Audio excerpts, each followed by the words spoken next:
Bonjour, Jérôme Sossou. Oui, bonjour. Qu'est-ce qu'on peut lire à la une de votre journal de ce jour?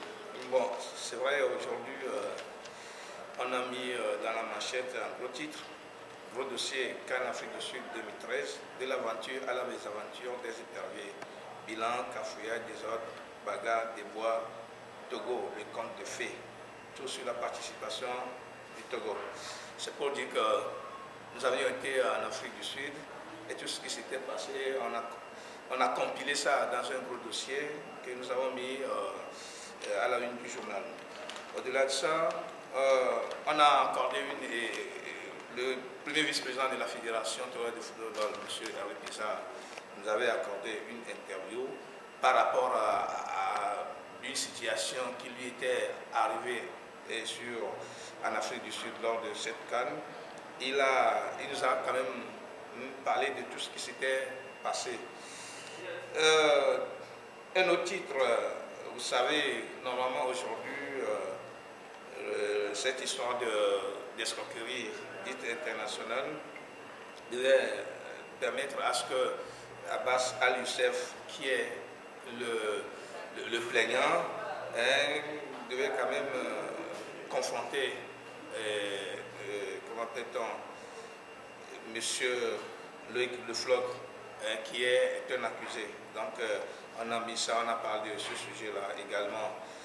Un autre sujet, vous savez, il est en cours de préparation actuellement une autre loi de répression pour museler la presse privée togolaise.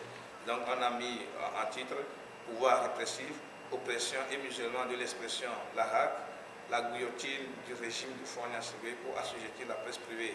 Timon Auré, l'impénitent partisan du recul pour des lois liberticides. Un autre titre, on a parlé justement de l'annonce de la prochaine démission de Pape Benoît XVI par rapport à sa santé.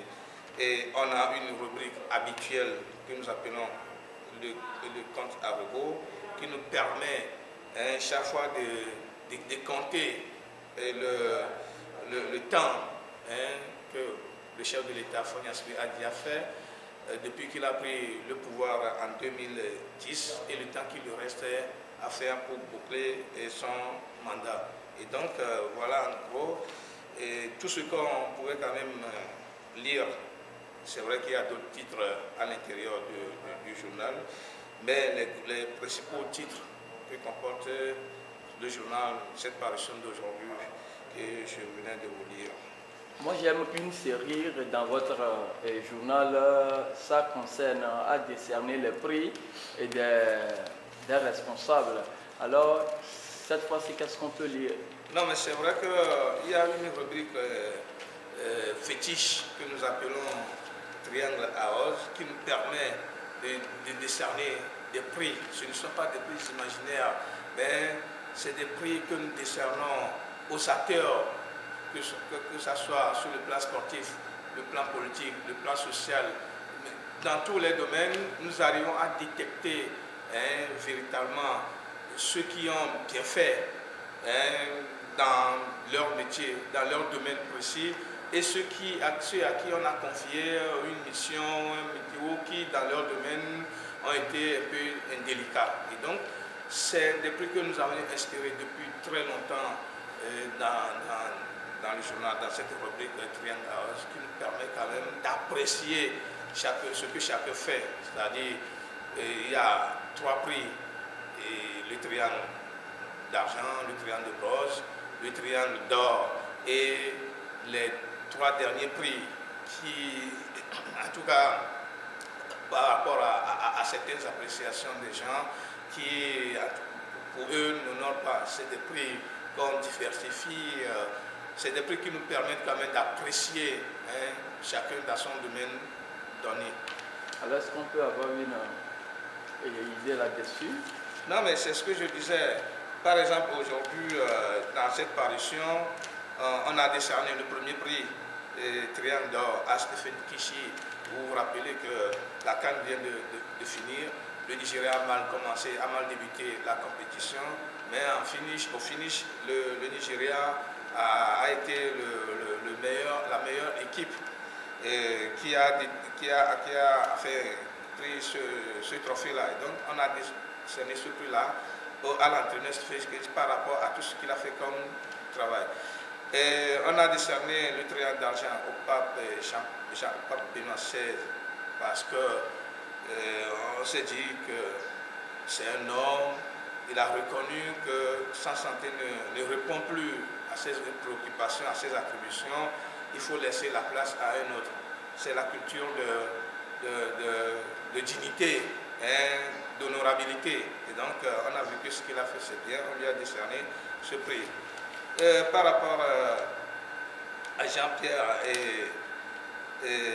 Jean-Pierre Kepsou, bon, c'est vrai, c'est un photojournaliste camerounais qui a été très excellent,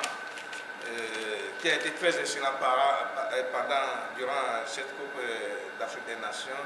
Et donc, pour l'encourager par rapport à tout ce qu'il a fait, par rapport à tout son travail, on lui a décerné ce prix. Bon, maintenant, on a décerné le triangle de Fiat à Bakali, le préfet de la COSA. Bon, par rapport à ses comportements de dernière minute, ce qu'il a fait, là, il a coincé, fait des travailleurs, etc. Bon, on a décerné le triangle de Cagniveau à M. Dimon-Auré parce que c'est lui le premier acteur aujourd'hui, hein, de cette loi, hein, en perspective de liberté de musulmans de la presse privée. Et pour le reste, on a décerné le triangle de la prime à Mahmoud Al-Madin. Enfin, c'est un nom qui m'a toujours été difficile à prononcer. Ijad. Par rapport, vous savez que dans l'autre côté, en Égypte, de l'autre côté, en Égypte, ça ne se passe pas du tout bien. Donc, on l'a canalisé, on a vu et puis on lui a décerné ce prix-là. Donc, en gros, c'est ce qu'on a mis aujourd'hui. La semaine prochaine, on aura d'autres prix encore à distribuer, à donner aux gens. Merci beaucoup. Je rappelle que vous êtes le directeur de publication du journal Triangle des Enjeux, Jérôme Sossou. Alors, est-ce que vous êtes chrétien? Est-ce que vous êtes chrétien? Oui, je suis chrétien, mais il y a longtemps, je ne mets plus pied à l'église. Je suis chrétien catholique. Mon papa est un serviteur de Dieu. Ma maman, elle s'appelle Véronique, mon papa Basile. On m'a mis dans l'église, j'ai été baptisé à l'église catholique, on m'appelle Jérôme, c'est pourquoi on m'appelle Jérôme. J'ai eu ma confirmation, j'ai eu ma première communion, mais sauf que cette fois-ci, depuis un certain temps, je ne vais plus à l'église. Je suis devenu athée, je ne pratique pas le fétichisme, je ne pratique pas le christianisme, je suis là. Je sais que je reconnais une seule chose. C'est quoi cette chose? Dieu a dit, aimez-vous les uns les autres. Respectez-vous, ne cherchez pas du mal à ton prochain.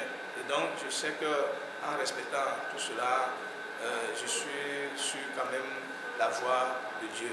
Oui, alors comment est-ce que, en tant que, pour ne pas dire ex-chrétien, comment est-ce que vous avez accueilli ou reçu la démission du Saint-Père? Non, mais je le disais tantôt, c'est pour cela même qu'on lui a décerné le prix. Lorsqu'on cherchait ce pape-là qui allait remplacer Jean-Paul II, on était tombé sur pape Benoît XVI. Et à ce moment-là, tout le monde disait qu'il est trop vieux, qu'il a pris la place d'un certain Béninois. Et c'est ce qu'on nous sommes dit. Et nous ne connaissons pas assez dans cette histoire de papéisme, etc. Nous n'en connaissons pas assez. Mais nous donnons nos appréciations par rapport à ce qui se passe. Aujourd'hui, c'est vrai, le pape, c'est lui seul qui sait, qui se porte bien pour continuer son travail. C'est lui seul qui sait qu'il ne pourra plus continuer. C'est son domaine, c'est son métier, c'est son travail. Moi, je ne peux pas dire pourquoi est-ce que le pape dit qu'il ne doit plus continuer? Je ne peux pas, c'est que l'objet à continuer. Mais ce que je sais, je crois, à mon avis, à mon simple avis, que le pape Benoît XVI a été digne. Il reconnaît qu'il n'a plus de force pour assumer ses attributions. Il lui revient de prendre une décision. Et je crois, à mon avis, que c'est une décision assez judicieuse. Il ne suffirait pas, en tout cas, qu'il meure à ce poste-là, qu'il démissionne pour quand même pour refaire peut-être sa santé. Je crois que c'est la meilleure décision que le pape a prise. Est-ce que, à votre point de vue, cela peut avoir des impacts sur la vie religieuse ici au Togo? Je ne le crois pas, puisque le pape Jean-Paul, le pape Benoît XVI n'est qu'une entité dans un ensemble. S'il n'est pas là, je crois qu'on trouvera un autre pape à sa place. Et donc, il y a des évêques, je ne pense pas que si le pape démissionne, puisqu'il ne s'agit pas d'une démission programmée, obligée, il s'est dit qu'il ne pourra plus continuer. Et donc, je ne pense pas également que sa démission pourra quand même diminuer la foi des gens. Et donc, pour moi, c'est naturel, c'est naturel. Ce que le papa a fait ne pourra, en tout cas pour moi, avoir des répercussions sur la foi ou sur le fonctionnement de l'Église catholique. Alors, au cours de la semaine, début de semaine, nous avions appris la démission du maître Diobi Kali, conseil spécial de l'ex-leader de l'opposition, Jekis Olympio. Et alors, vous avez appris aussi la nouvelle, si oui, et quelles en sont les vraies raisons de sa démission? Non, mais je crois que c'est de bonne guerre. Et puis, monsieur ou maître Diobi Kali donne raison pleinement au triangle des enjeux à notre journal, parce que lorsqu'il était nommé comme conseiller principal à M. Jekis Olympio, on l'avait sérieusement critiqué. On l'a même dit que c'est un transhumant, puisque tantôt il est dans ce parti, tantôt il est de l'autre côté. Il est en perpétuelle contradiction avec sa personnalité. Et donc, nous, on l'avait sérieusement critiqué. Il n'était même pas d'accord avec nous.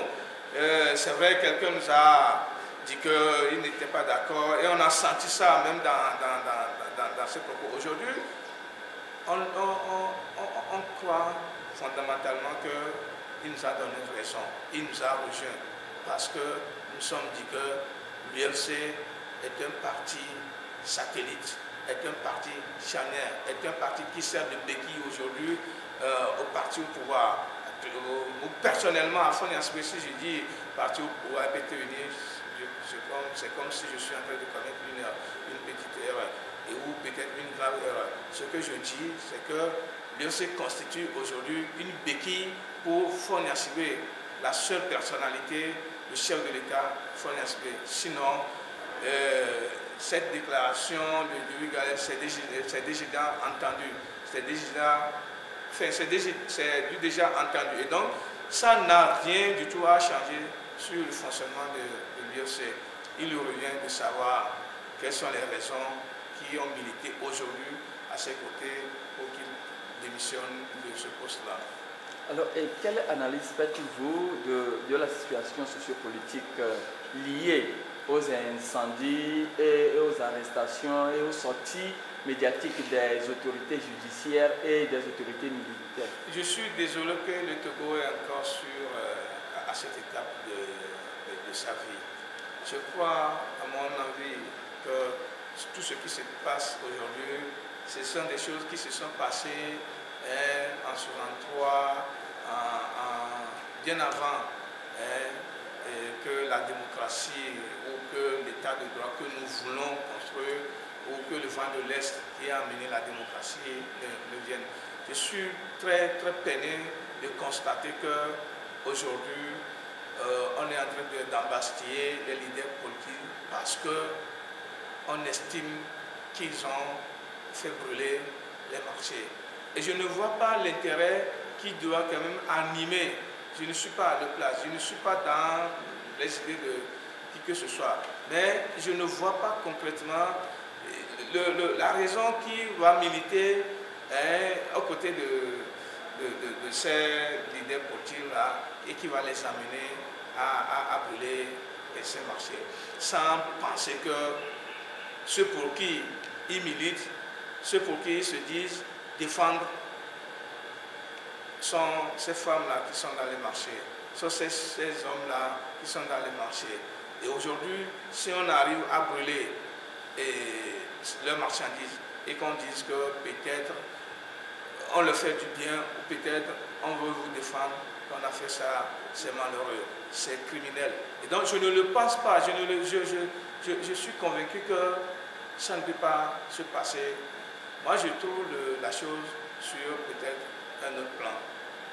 C'est vrai, je ne dis pas non plus que le chef de l'État pouvait quand même organiser des gens à brûler, à poser cet acte criminel. Je ne dis non plus qu'il y a des gens qui auraient voulu faire du mal au chef de l'État, qui ont pensé à faire ça. Au contraire, je me dis que c'est déjà arrivé. Qu'on fasse quoi? Qu'on fasse des enquêtes minutieuses, qu'on situe les responsabilités. Et si on arrive quand même, et si les preuves ont milité, les preuves papas ont milité en faveur de ce criminel-là, qu'on le punisse selon la loi du pays. Qu'on ne fasse pas de la plaisanterie, qu'on ne passe pas peut-être que celui-ci pense nous soutirer ou nous arracher le pouvoir, qu'on doit le faire du mal. Je ne veux pas croire que ces sorties médiatiques-là dont vous parlez entre-temps sont les bons moyens qui permettront à ce que cette situation soit clarifiée. Je souhaiterais, à mon avis, que la justice fasse concrètement son travail, que la police judiciaire fasse concrètement son travail, qu'on quand même mette au profit le bénéfice du doute, qu'on cesse quand même de penser comme nous sommes encore en 1963. Je souhaiterais que cette fois-ci, que le chef de l'État et que tous les Togolais comprennent qu'il est temps qu'on cesse de faire ce genre de choses, qu'on cesse de poser ce genre de dates.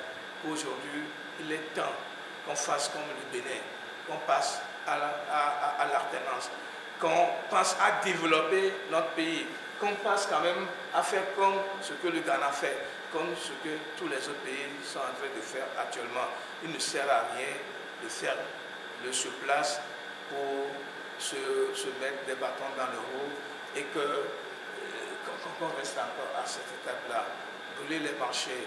C'est vrai, on a embrassé ces leaders, mais les gens ne continuent pas à brûler des immeubles, d'autres choses. Est-ce qu'on va dire que la solution, c'est d'arrêter, c'est d'interpeller ces leaders sans penser réellement à trouver la source de ce crime-là?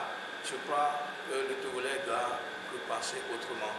Alors que pensez-vous, la dernière question bien sûr, que pensez-vous de la demande du CST que le gouvernement mette sur pied une enquête internationale et indépendante? C'est une question de manque de confiance mutuelle. Depuis très longtemps, ceux qui ont toujours tenu la tête de ce pays ont toujours menti, ont toujours menti au peuple.